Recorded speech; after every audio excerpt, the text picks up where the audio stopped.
Salut à tous, on se retrouve aujourd'hui pour parler du FC Barcelone en ce jeudi 4 septembre et on commence directement avec les photos du dernier entraînement bien sûr du FC Barcelone.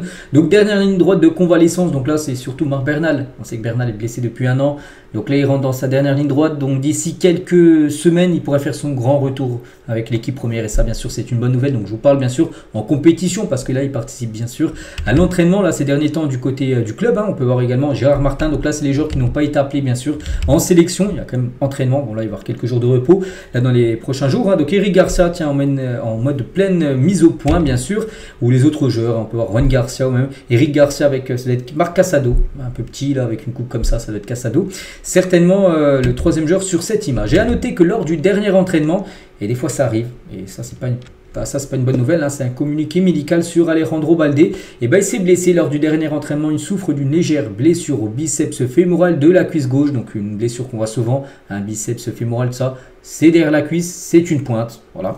Donc depuis l'entraînement de ce matin, la durée de son absence dépendra de son évolution, donc on parle beaucoup qu'il devrait être forfait pendant 3-4 semaines.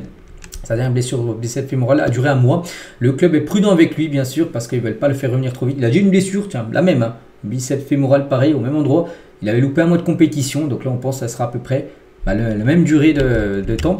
Et du coup, on se dit, il devrait manquer certains matchs. Il manquera les matchs contre Valence et Newcastle, même aller plus loin, certainement. Parce que là, on est le 4, s'il les loupe quasiment un mois, il devrait peut-être faire même son retour début du mois d'octobre. Il pourrait louper tous ses matchs et peut-être même le match contre le PSG. Comme j'ai dit, il a déjà une blessure similaire, un mois d'indisponibilité. Donc c'est comme un coup dur. Oui, c'est même un gros coup dur pour le FC Barcelone, la blessure d'Alejandro Balde. On lui souhaite bien sûr un très bon rétablissement. On continue avec Hansi Flick après 3 matchs cette saison. Donc contre Mallorca lors du premier match, je n'ai pas aimé que nous ayons joué à 50%. Je vais parler aux joueurs parce que souvenez-vous, oui, Barça s'est imposé facilement 3-0. Mais Mallorca avait pris 2 cartons rouges. Et les joueurs n'étaient pas à 100%, c'était trop facile, ils jouaient trop relâchés et ça il n'avait pas plu. Deuxième match contre Levante, nous n'avons pas tout fait parfaitement, mais la saison est un long chemin. Bon, le Barça a bien réagi, il perdait 2-0 à la mi-temps, victoire 3-2. Et contre le Rayo, les égos tuent le succès de l'équipe. C'est qu'on a l'impression à chaque match, il n'est pas satisfait à chaque fois des rencontres, même si pour l'instant le bilan est plutôt bon avec 2 victoires et un match nul, donc 7 points sur 9. Et tu as l'impression dans l'ensemble, ce qu'ils pensent en gros, c'est que l'équipe ne se donne pas à fond. Et ça, bien sûr, pour Hansi Flick, ça passe pas. Parce que la saison dernière, les gars, c'est pas pareil. La saison dernière, les joueurs étaient à fond à 100%. Et Flick n'est pas content de l'entame du FC Barcelone sur cette nouvelle saison. Il a demandé aux joueurs de réfléchir pendant la pause internationale. Il passera en revue les erreurs tactiques, travaillera sur l'adaptation de Rashford, poussera Koundé à retrouver la forme et gardera Fermin concentré. Voilà, sur tout ce qui va préparer Hansi Flick pour remettre tout simplement l'équipe sur un bon chemin. Bon, après, le Barça n'est pas en crise, les gars, avec 7 points pris sur 9, avec 3 matchs en plus à l'extérieur. Le début de saison est très correct, mais pour Hansi Flick qui veut la perfection, pour lui ça passe pas. Il y a trop de relâchement et ça bien sûr, là ça passe début de saison, ça passera pas bien évidemment au match de Ligue des Champions ou même lors des grands matchs bien sûr qu'attendent le Barça très prochainement. On continue avec toute autre chose, on va parler de ce stade, le Spotify Camp Nou, on en parle quasiment tous les 2-3 jours, il y a toujours des infos et pour l'instant le Barça continue d'avancer sur les travaux bien sûr de construction. Donc là tiens à l'heure actuelle, là, quand je fais la vidéo, ça travaille bien sûr du côté du Camp Nou, ça travaille je crois même très tard tous les jours pour l'avancée des travaux. Pour ça, il le plus vite.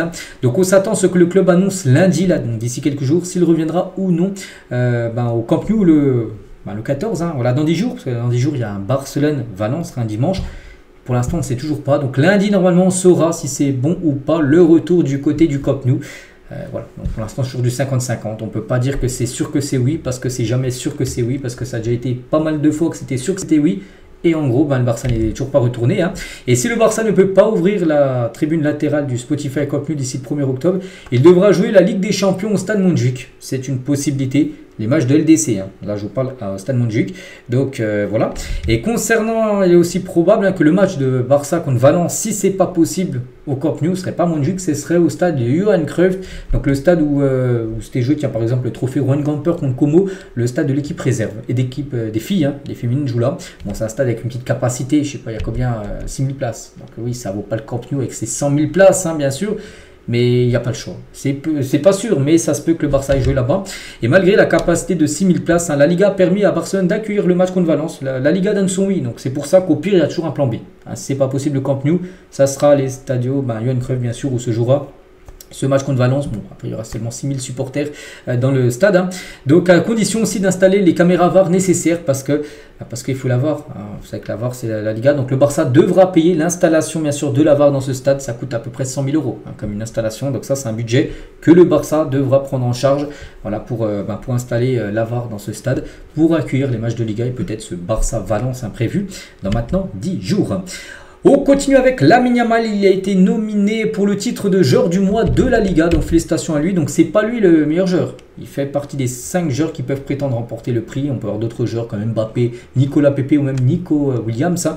Lamine Yamal en fait partie, hein, donc il y a des chances, hein, qu'il le remporte au vu du mois d'août, hein, qu'il a pu faire en Liga. On continue avec Ronny Bargi, donc le Barça a inscrit Ronny Bargi dans l'effectif de la Ligue des Champions avec le numéro 28, Marc Bernal avec le numéro 22, parce que là, pratiquement toutes les équipes ont dévoilé leur liste. Voilà, la liste des joueurs retenus pour jouer la Ligue des Champions, hein, pour cette première phase. N'oubliez pas qu'il y aura une autre liste qui sera dit en février pour la deuxième phase. Les matchs d'élimination directe, bien sûr, pour les équipes qualifiées.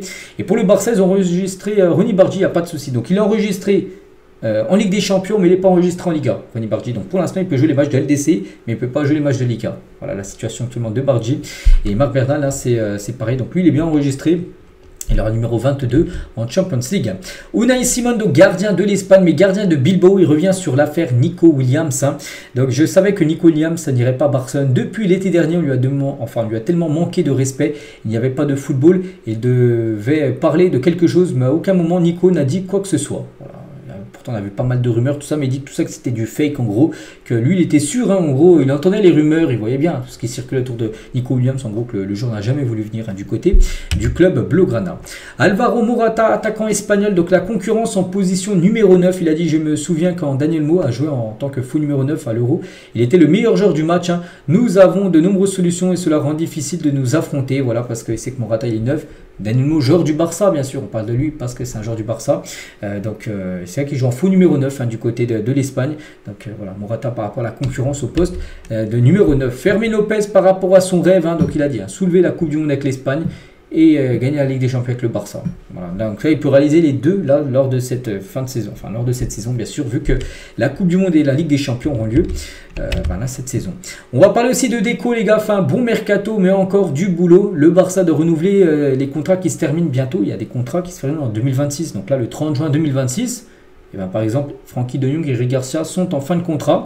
Donc Marc Bernal a déjà un contrat jusqu'en 2029. Christensen et Lewandowski seront décidés plus tard ce qu'il faut faire. On pense que les deux devraient partir l'année prochaine. Christensen, de toute façon, est en fin de contrat. Et Lewandowski devrait certainement lui aussi partir lors de l'été 2026. Les unes aujourd'hui, Sport et Mundo Deportivo. Tout d'abord Sport, hein. Donc on peut voir Pedri, hein, l'objectif mondial. Voilà, donc déjà match aujourd'hui, hein, pour l'Espagne. Il y a quelques joueurs qui vont jouer. Bulgarie-Espagne ou Pedri ou par exemple Lamine Yamal, tous ces joueurs-là pourront jouer. On parlera bien sûr de leur performance demain, hein. Donc voilà, ça fait la une journal Sport aujourd'hui. Et l'autre une, un Mundo Deportivo, ben, ça parle plutôt de Lamine, hein. Lamine comme LeBron James, hein. Très grand basketteur, je pense que tout le monde connaît, même ceux qui suivent très peu le basket ont déjà entendu parler de LeBron James par rapport, vous savez, à la célébration de Lamine où il se met la couronne sur la tête en mode roi. Et ben il s'inspire tout simplement de son idole LeBron James. Lewandowski, on apprend aujourd'hui les gars qu'il a refusé une offre de 100 millions d'euros par saison, hein, de la part d'un club saoudien. Donc là cet été, le Polonais a décliné l'offre, hein, pour cette saison, mais l'agent du joueur a demandé le report des négociations pour l'été 2026 où là il devrait partir. Et 100 millions d'euros, c'est énorme, hein. Par exemple, Cristiano Ronaldo, il touche 200 millions d'euros à Nasser, c'est le joueur le mieux payé au monde. Et bien lui pourrait toucher 100 millions d'euros. C'est quasiment du 10 fois plus que ce qu'il touche du côté du Barça. Donc oui, ça fait réfléchir, surtout que le joueur arrive en fin de carrière, hein. Il a 35, 36 ans, Lewandowski. Donc on se dit oui, il y a des chances qu'il parte et certainement en Arabie Saoudite. Donc c'est certainement sa dernière année du côté du club Blaugrana. Et on finit aujourd'hui avec Pedri. Et le but de Pedri, voilà, ce magnifique but contre Levante, souvenez-vous, il y avait 2-0 pour Levante, le but 2-1. Donc l'espoir du Barça. Cette grosse frappe en pleine lucarne de Pedri fait partie des plus beaux buts du mois d'août. Donc il y en aura 3 ou 4, hein, voilà, des plus beaux buts. Et il faudra élire l'un le plus beau. Et ça sera peut-être celui de Pedri, parce que c'est vrai qu'il a été magnifique, hein. Ce but-là, donc voilà ce qu'il y a à dire aujourd'hui. J'espère que ça vous a plu. On se retrouve nous demain, bien sûr, hein, demain vendredi. Pour le prochain numéro, je vous souhaite une bonne journée et à demain.